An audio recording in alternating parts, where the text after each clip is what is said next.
Nice. Yeah, so how's that sound? The new mics? Wow. It's beautiful. I'm waiting for you to break out and like, although we let's do it. If we could sing like you, yeah, well, you know. But you know, we could backup dancers. Oh, Yeah. I'm going to hold you to that. Yeah, then. okay. I'm Well, gonna hold cool you. then. Yep. Love Yeah. that you even said dancing, not singing. Yeah. It's like, no, You know, stances.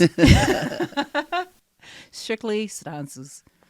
So, Sienna, welcome to our podcast. Thank you for having me. No worries. Good, busy, getting old. Yeah, Yeah. I know you're busy because your song Seasons just released not long ago. Yes, we did just drop that in May. so what's the reaction been? You know, what's the feedback been? Because I saw that you, I think you were. So I had a quick look, and so it was seventh. It was seventh in the New Zealand charts. Or I something know, along those crazy, lines. right? Yeah. Well, that's amazing. Wasn't expecting that. It's just something that me and my bro from school. So we both know, you know, your family, Cynthia. We all went to school together at Waitakere. What? West Side? What? And so we've been boysies since forever. And then I just got back from Australia.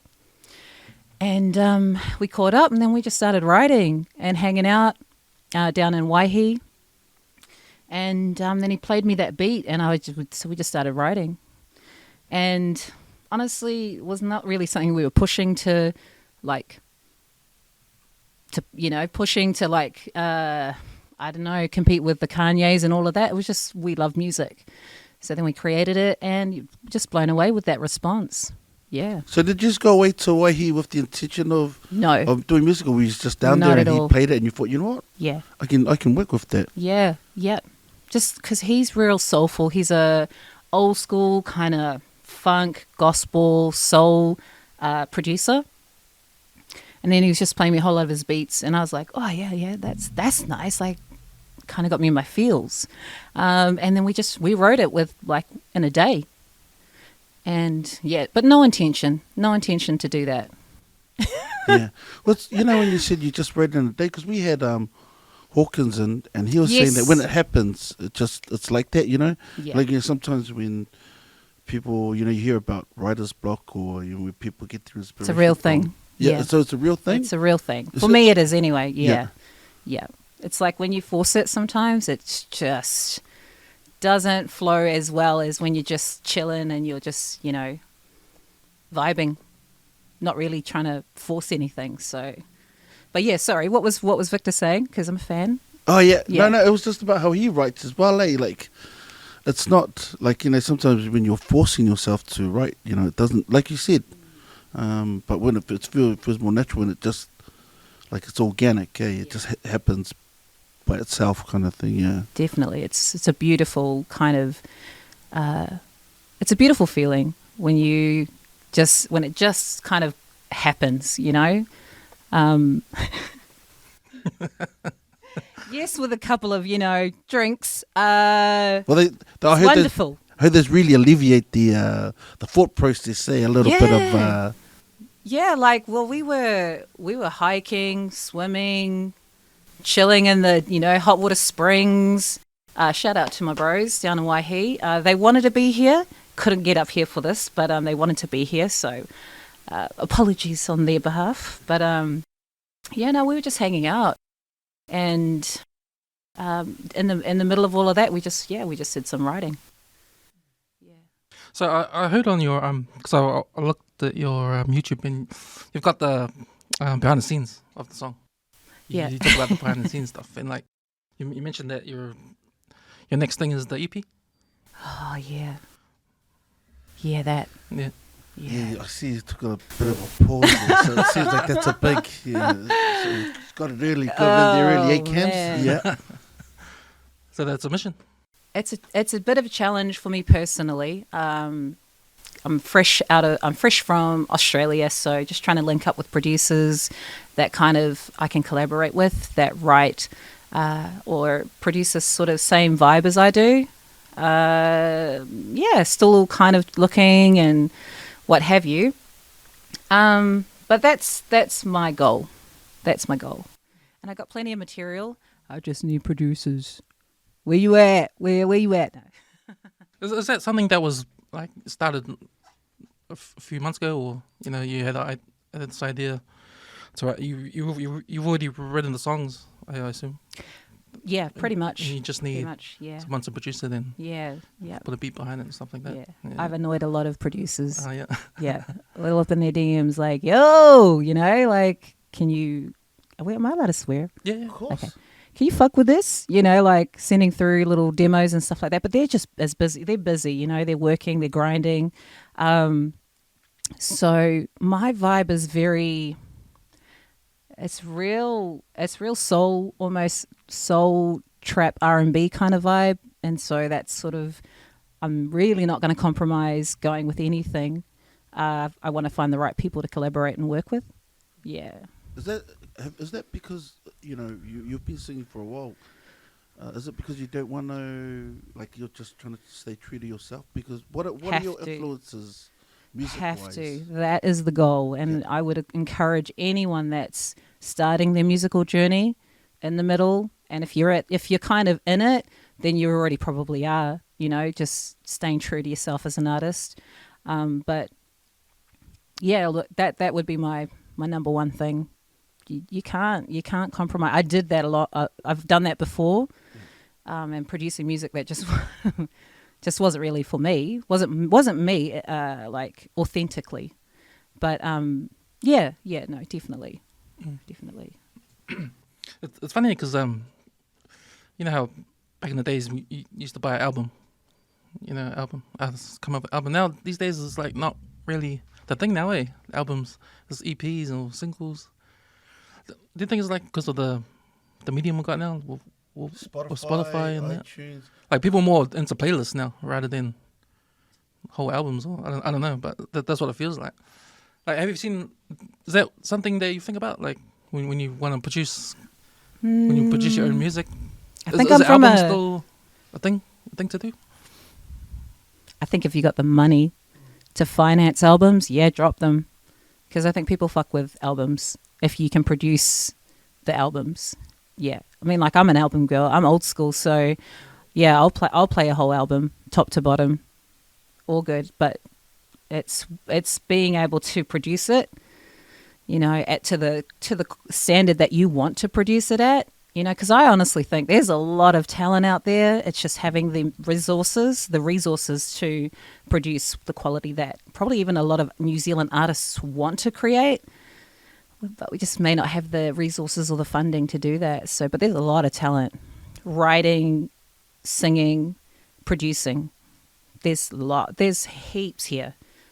And they're using the social platform to get themselves out there, which is really, really cool. It cuts a lot of the cost of them actually getting the music out and heard.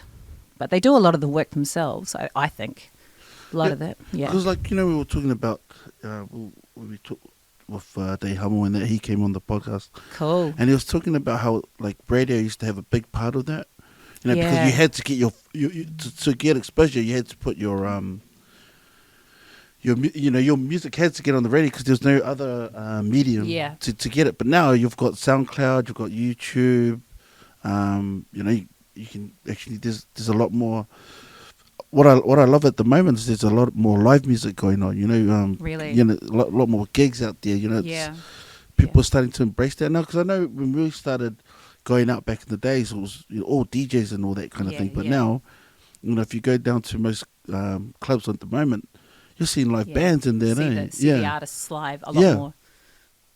So that's that's the crazy thing. Have you ever thought about like getting into something like that, like doing more live gigs out there? Are there places out there that you'd like to? Do you know what? I've thought more about being a DJ. Oh yeah. Than actually being a live performing artist. Yeah. If it was more about original music, I see myself more of a songwriter than I do a performer. Yeah. Like, I had my time.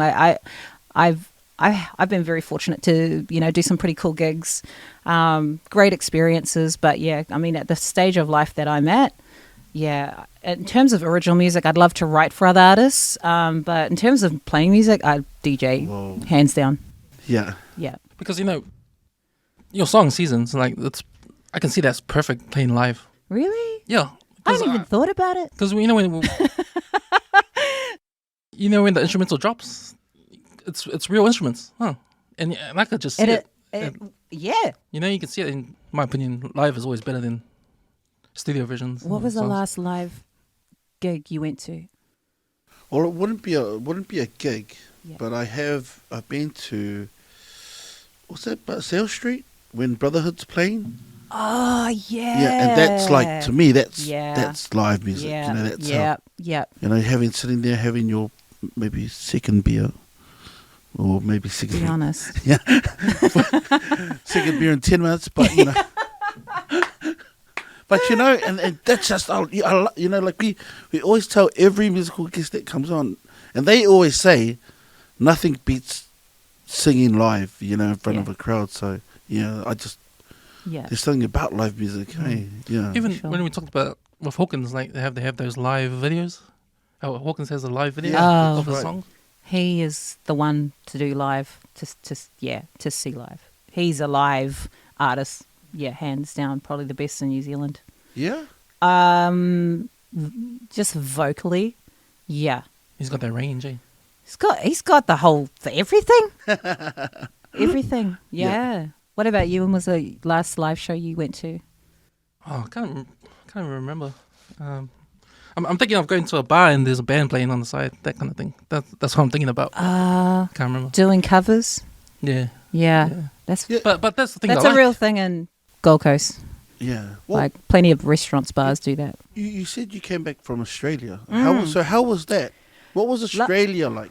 So Oh. you've had you've seen both kind of musical scenes. Yeah. What's the scene like in the Oh my gosh. in the GC?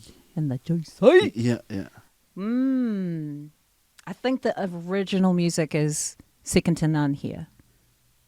Because I don't know, everyone's just so confident about being original musicians here, and they're just releasing it constantly. Like there's new music coming out every day, every week from New Zealand, which is awesome.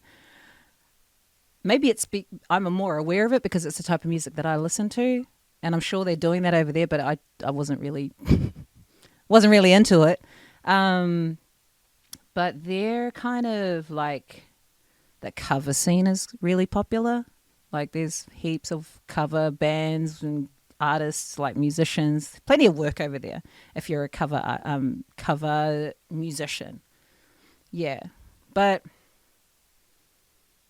I don't want to be mean, but the music scene wasn't my thing over there. Okay.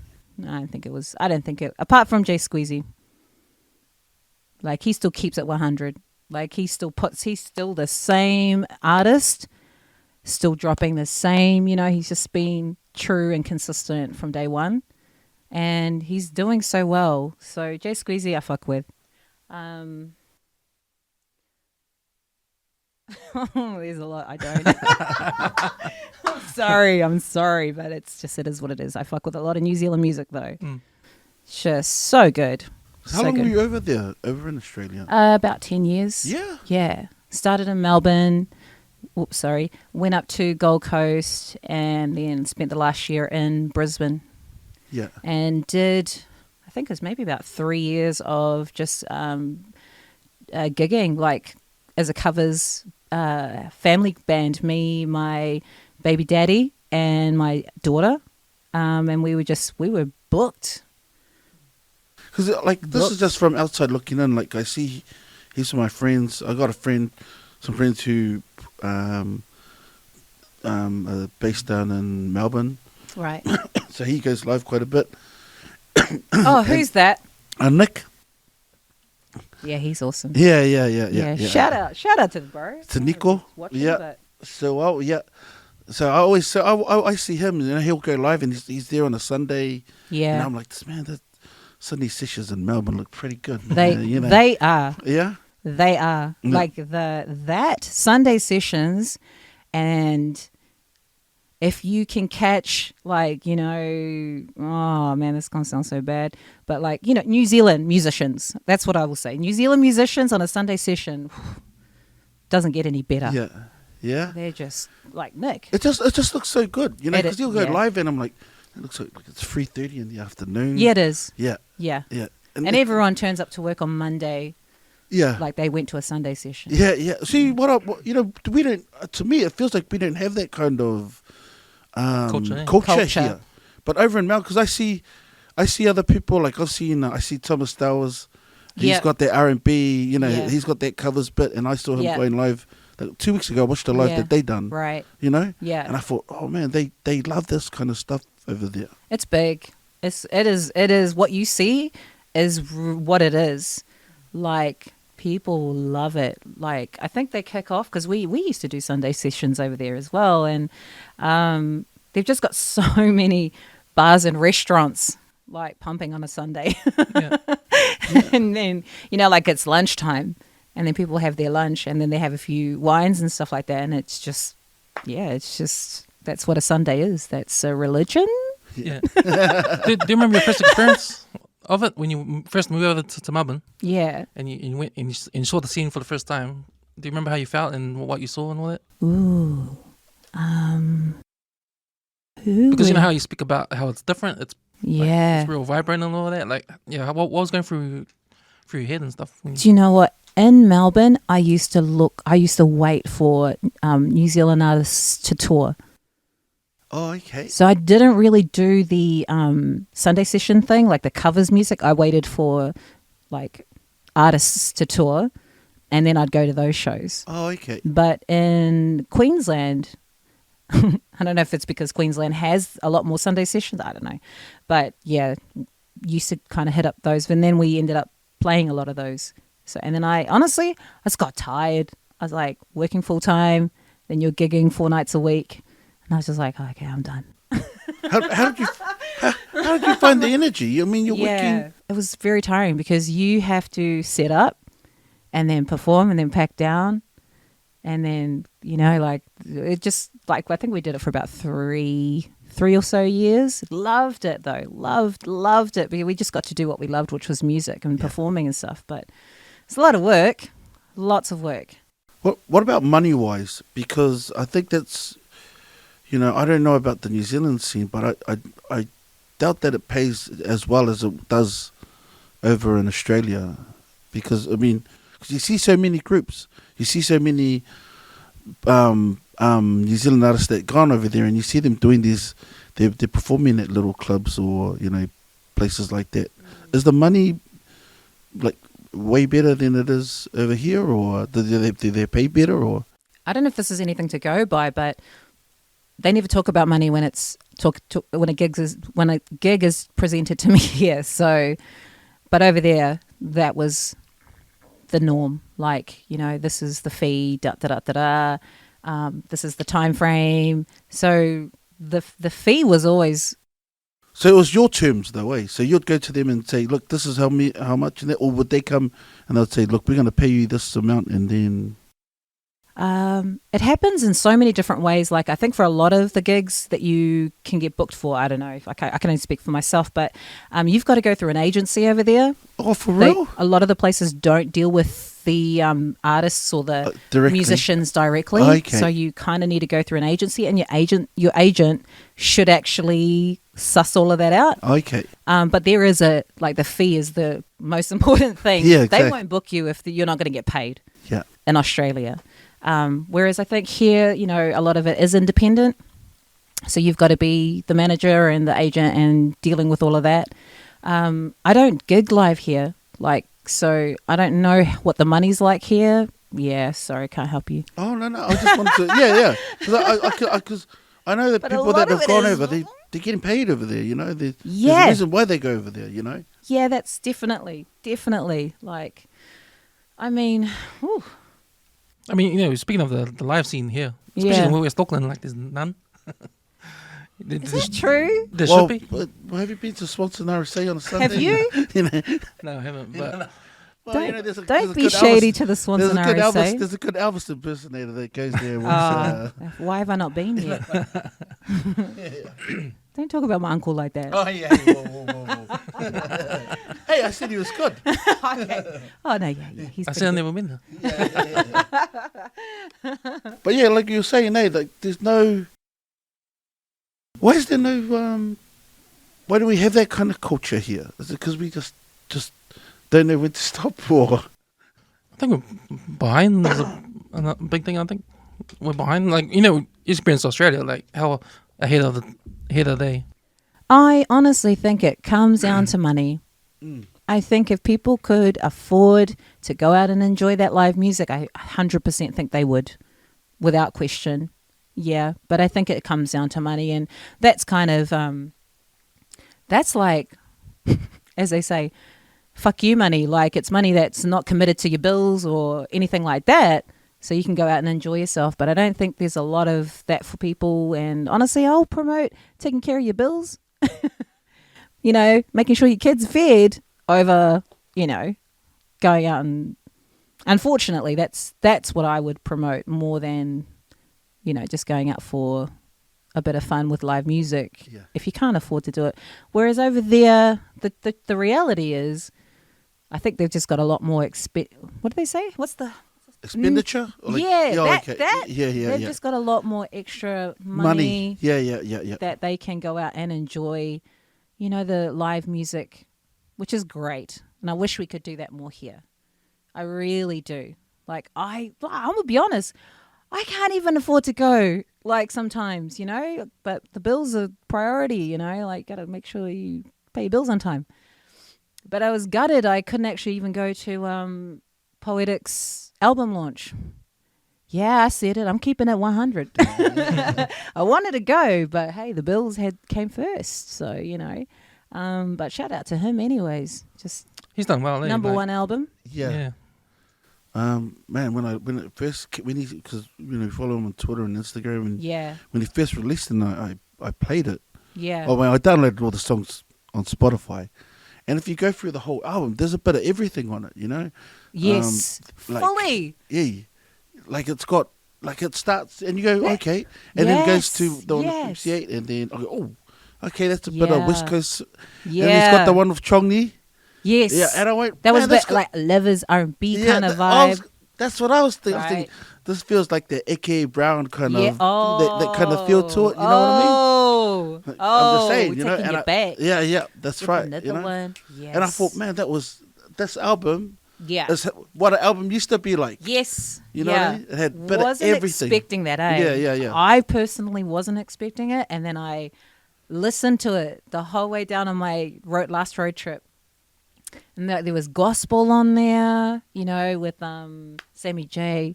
Yeah. And I was just like, what? Yeah, exactly. No, what it is. Yeah. And for me, it feels like, because we're in an era where growing up, an album was everything. You know what I mean? Yeah. Like, if you can listen to an album, like you said, top to bottom, then, but it feels like some albums these days, you're only going to listen up for the one song and then everything else is, but... I can't do that. I can't do just the one song. If Yeah. I only like you for one song, I probably don't like you. Oh, yeah. Yeah. I think those albums an example of that too. There's Yeah. different styles. Has he got a whole album out? Yeah. Mm, A whole ass album? yeah. Good on work. Spotify. Good work. On But- Spotify. There you go. So when we talk to him, each of his songs are influenced by different genres, that he grew up with. Yeah. So he's, Doesn't surprise me though. Yeah. Very, what's the word? Eclectic. Yeah. Yeah. Exactly. It's just like the poetic one, Yeah. All Do you his think- influences. Do you think that's why he's number one, because of how eclectic his album is, or how? I think it's probably just as how real his music is now, because we're going through a time where, because he's between the Pacific Island, but he's a Samoan artist, like hip hop artist, and he isn't, when he rhymes, when he raps, it's not he's not rhyming just to make words rhyme. Yeah. There's always a message behind it, Yeah. and just the way his flow is. Yeah. Like, honestly, it is bad. Yeah. Eh. It really, really is. I used to turn on on Friday afternoon, like when I know I'm going home, maybe have a beer or something. This is the kind of songs you want to Yeah, start jamming. actually, actually, I did a cameo on one of his videos. I think it was for Fame, and that was epic because he had so many artists from the industry there that night, and I was just like, okay, this is cool. This is so cool. So I heard that one. I love Facts, but the one the one that I vibe with the most is Vailima Bottle. Which is so funny, like crazy, because I'm like, I mean, I've tried Vailima, I will not do that again. You know, Vailima here, yeah, you know, I've heard people go, oh, but if you have Vailima in Samoa, it's different, eh? It's different. Honestly, it is different. It hits different? It hits different. Have you had it in Samoa? I've had plenty. But in Samoa? Yeah, in Samoa. Okay. Plenty in Samoa. And I'm telling you, it just does. I think it's something about the heat and humidity and the just smell. Goes down better. And, yep, it just goes down. And the thing is, you've got to go shop to shop because by the time you finish your best beer, but you got little shops every 50 meters or something, little wharolos, and then you just little shops. What? Yeah, you've got little shops there. Oh, shops. Yeah. Like a dairy, like every dairy sells. How do you say that? Sells Vailima. Or wharolos, yeah. Wharolos. Yeah, nah. I need to learn some shit. But yeah, once you go there, I'm telling you, Cams, you can vouch for the say. Yeah. Like people say that, but like I've seen people go and like, oh, I don't really drink beer, and then they have a beer over there. I'm like, oh. Yeah, it's probably homebrew. Yeah. Probably at the back there, Vailima bottle. Yeah. I don't know. I hope to one day find out for myself. No, this place, it's that's the thing about this COVID thing. Did you come back just before the COVID lockdown, or was it the reason why you came back? Or yes. were you just? Oh, okay. Absolutely. Yeah. People got very racist over there. Oh, for real? For real? Yeah. And just from my personal experience. Yeah. Just, I don't even know. I was like, what's race got to do with a pandemic? Like, everyone's going to get affected. I don't know. I don't know why we all got to behave. Racism is a bit of an issue in these parts of the world right now, and something that we all have to be kind of be a bit aware of. It's kind of crazy, but yeah. So over there, after that whole pandemic situation, just the response to anyone non-Australian was not very positive, and then. Wow. Watching the news back here, you guys look like you were getting spoiled. You look like the favorite child, getting spoiled. And I was like mad jealous over there. I was like, I want to feel safe. I want to make, feel like it's going to be okay, and didn't have that security over there. So, I think that my Aussie accent just came out a little bit there. Security. So yeah, came home. So you had to wait till the borders are open again? Yeah. So that was nearly a year, eh? So I wanted to come back March of what year? What year did it all happen? 2020, last year. 2020. I wanted to come back March. It feels like it's just run off your timeline, 5 years ago. Yeah, exactly. Was it just me? No, you're right though. Was it only last year? It's just the world just stopped. You know what I mean? Like time stopped, pretty much. Yeah. So you done the big quarantine, the 2-week quarantine thing, or? Well, it came that all went down in about March. I'm not sure if it was February, maybe March, and so from March we had to wait till June to come home because flights they weren't allowing flights out. And yep, we were in that lot that had to do the 2 weeks quarantine, and we didn't have to. You weren't having to pay for it at that time. And then while we were in quarantine, that's when the ladies kind of did a little situation, and they kind of transmitted. Is it they the one, they got exemption. Wait, what was that funeral? case? Which case? Oh yes. Yeah. And they drove down. Kids say that they drove down to Wellington. Yes. Drove down to Wellington. The 2 English yes. people. That case and we were in quarantine during that. And then after that happened, I think that's when they just started to like tighten everything up. And then they were like, okay, now just things were just rapidly changing. So, but it is what it is. They were just trying to, I don't know, I'm not part of the government, but they were just trying to protect, in my opinion, the best interests of everybody. So, yeah. But it's good to be home. Yeah. Yeah. It's really good to be home. Yeah. Yeah, I was going to ask that, like, what are the changes you've seen? Because you said you were in Australia for 10 years. The biggest difference is having your culture, being embraced by your culture. That is the best part. And you can relate to a lot of people in a lot of ways, whereas you got on with people in Australia, but you didn't quite have that same connection, because they're not very familiar with your background, your culture. Whereas it's, now I have a lot more appreciation for the people that I have those connections with, because, I didn't before, but now I do, because I haven't had that for a good decade. So yeah, but everyone's just pretty chill, pretty like sure. We're still the same, or It's still the same. It's still is that the same. is that a good thing or a bad thing? What do you think?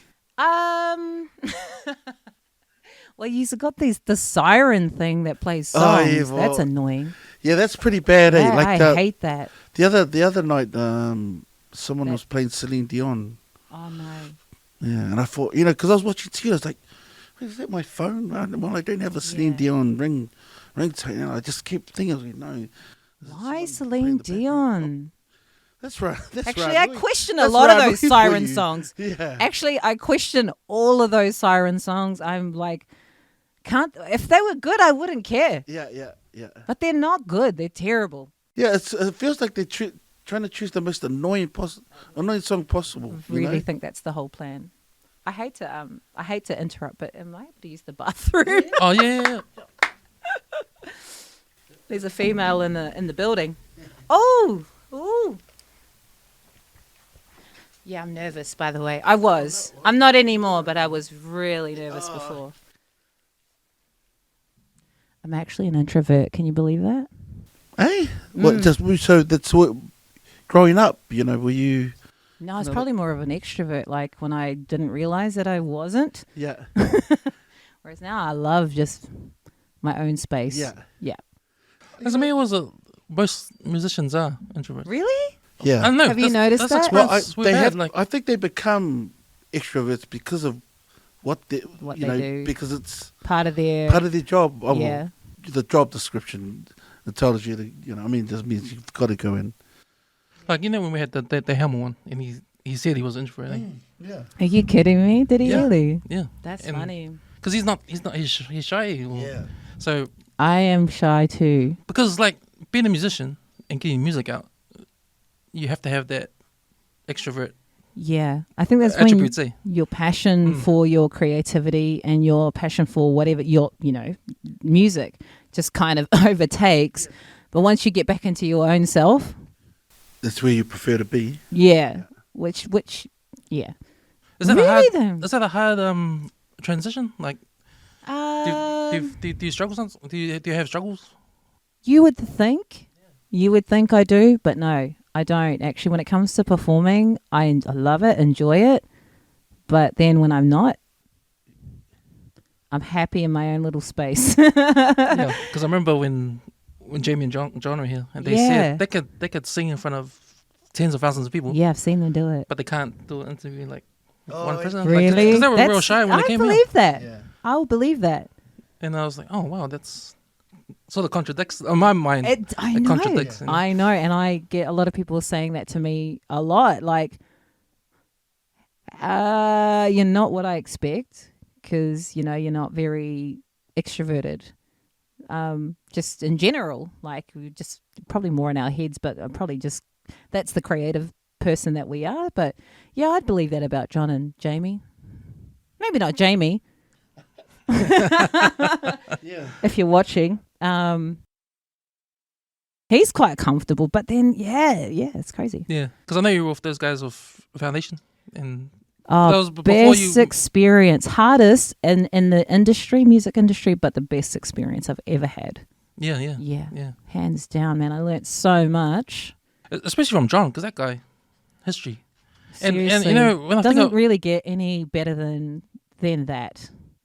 and that's the thing I sometimes think about that guy with his pedigree and what he's done Exactly. for R&B in New Zealand. You Yeah. know, R&B music, and Exactly. like I feel like he doesn't have the raps he should get. No, I You don't. know what I mean? He needs to be. He doesn't get as acknowledged as he should be. Yeah, because that's he right. is one. Right. Like when Day Hammer was here, he said Chong Li was one of the originals. You know, he Yeah. is one of the pioneers. Yeah. Yeah. Yeah, And and that that's was his facts. thing. That's Yeah. that's truth. I mean, to me, he's like the Dave Dobbin of R&B. R&B hip hop of New Zealand. You know, and he should be. That's a very interesting. Should be analogy. celebrated. He should be Yeah. celebrated. Oh, look, you know, absolutely. I think he should actually get acknowledged like that in the kind of, coming up to the what do they call it here? VMAs or the music awards of the music awards of New Zealand. Yeah. I think he should have that acknowledgement. 100%. He's paved the way for R&B, and he's actually produced everybody. That's right. So yeah. I think he's yeah. Well, look, remember, because his roots are when he was telling us, he was self-taught on the piano and all this kind of Right. and stuff like that. And then, he's transitioned from semi-MCs, Day Hammer, he's got my gosh, A.K. Brown, classics, yeah. and then he's now doing, he's done Foundation, Yeah. and that's reggae, so he's, it just shows how gifted he is, Very, yeah. I mean, I don't know, man. It goes deep, like his musical ability, and I don't really think everyone's, been fortunate to see that. To be very honest. Yeah, man, but you've seen it. Yeah, I you've worked have with him, actually. so, man, I how was have that? actually just been there, hanging out and seeing it all. Seeing it, it goes real deep. His musicality and his creativity, yeah. So how did you and Foundation come about? We used what the Jamie reach out to you? We used just Another glass of wine.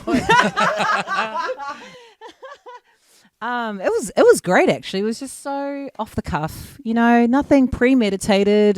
Thankfully, it wasn't a Spice Girls process, 50 girls, 100 girls, whatever lined up to audition. I think they did do auditions. I think they actually did do somewhat auditions. But they had a gig out of town, and they just needed a female BV vocalist, and then Rax. Shout out to Rax. what Sakrioji is he? OG. And I think Luppy shouted him out too on the when he was on the podcast as well. seriously? Yeah, Yeah, those are the OG barbershop boys, eh? yeah. Yeah. Are you sex YTAG? I went to Liston, but You were listening. Yeah. You're YTAG. Yeah.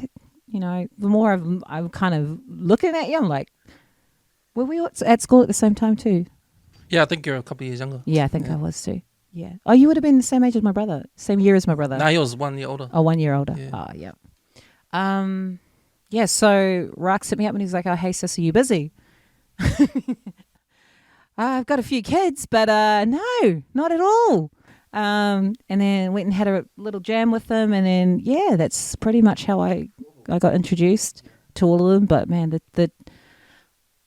it was a blessing to jam with that whole collective.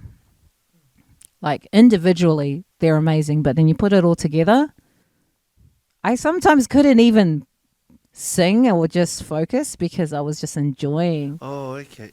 what they did. It was crazy. It's crazy.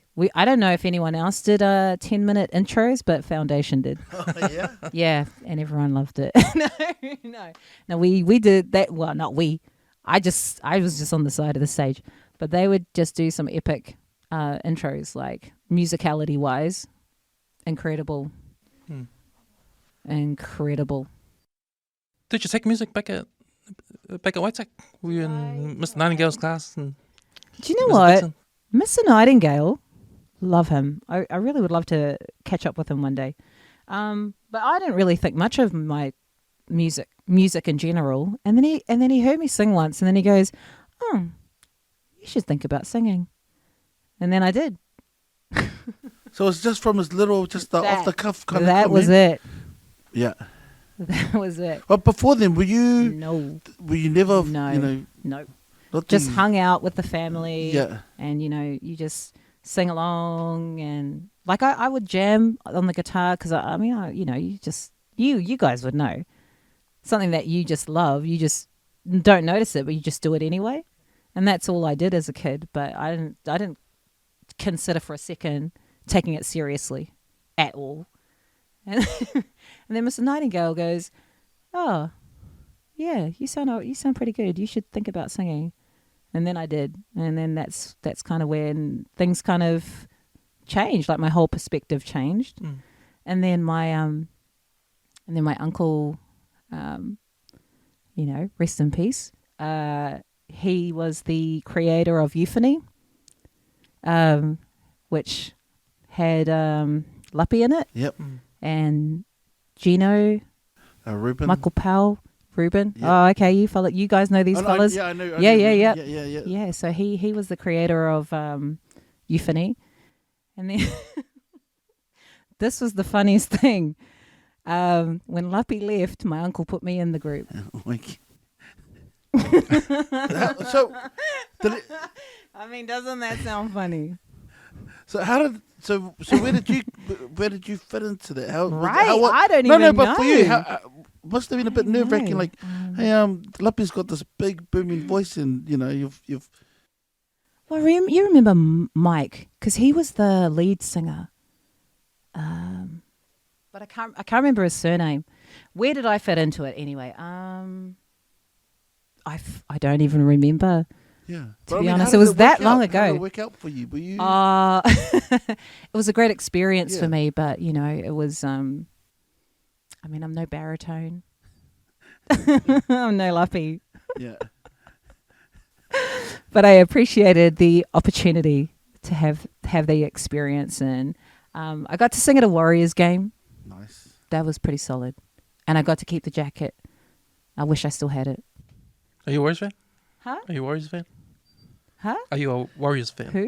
Oh, Yeah, the first 3 times. okay. Sorry. Remember, you said these are pretty flash mics, man.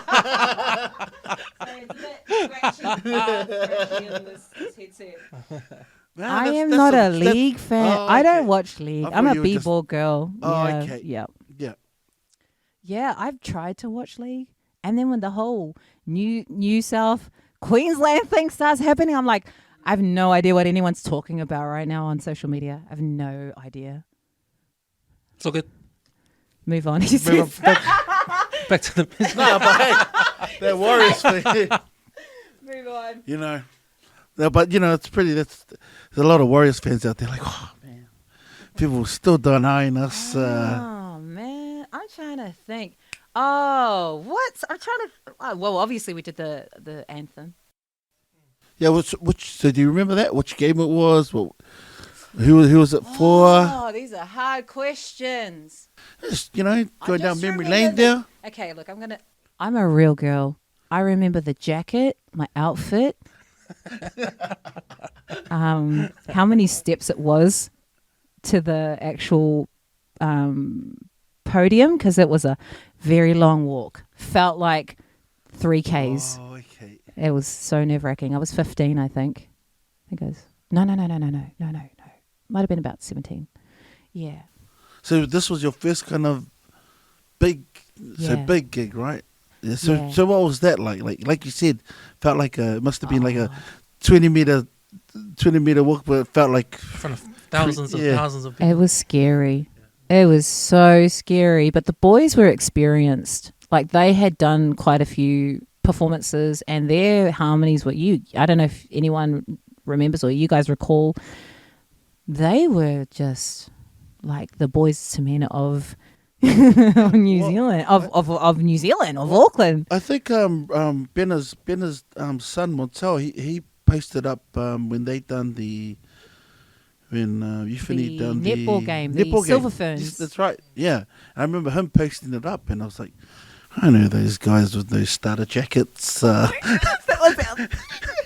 was our thing. Yeah. I mean, I hope they've got a whole collection of starter jackets. I hope they kept them all. It's funny because it's come full circle, eh? Like that's the gear now. Eh? It's is. retro, eh? It is. I'm trying to find them.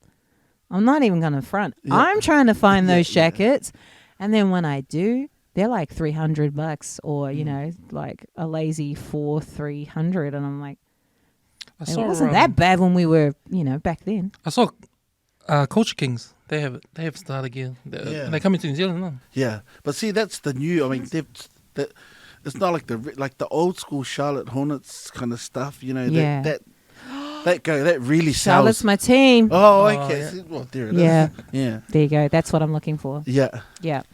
Who's Is Charlotte your team from back in the days? No, Like Bulls. 1,000. Obviously, who? I mean, like, was anyone else? Although I love Patrick Ewing. Yeah. So